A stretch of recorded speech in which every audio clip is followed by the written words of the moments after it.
Hi guys! Welcome to our mini vlog. So today ay pupunta tayo na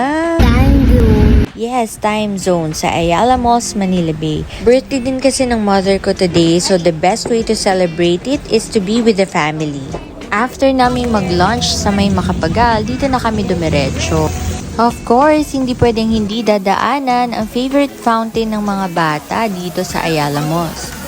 Super nakaka-relax kasi dito kasi ang daming halaman. And of course, gusto nilang dumaan dyan kasi medyo nababasa sila. Pagkatapos, dumiretso na kami sa time zone para paglaruin yung mga bata. Ay, pati pala kaming mga matatanda. Nakakuha pala kami ng voucher sa time zone app this 99. Kaya ito yung naisipan naming bonding for this weekend and sa birthday ng mother namin. Sumasagot yan, pero pagod na yan. Super nakakatuwa lang tong bonding na to dahil hindi lang mga kids ang nag-enjoy, pati na rin kami mga parents. Ayan, so pagod na yung aking anak kaya nagpabuhat na. Ako na rin yung nagtuloy nung sa ticket para si daddy na lang magbuhat sa kanya.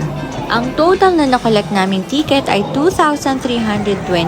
So, ayan. Yung ibang kasama namin, nagpapapalit na rin ng kanilang mga ticket. After nyan, kumain na kami ng dinner sa Shakey's para i-celebrate ang birthday ni Mother. Happy birthday! Ayan, may nakikiagaw pa sa pag-blow ng kandila.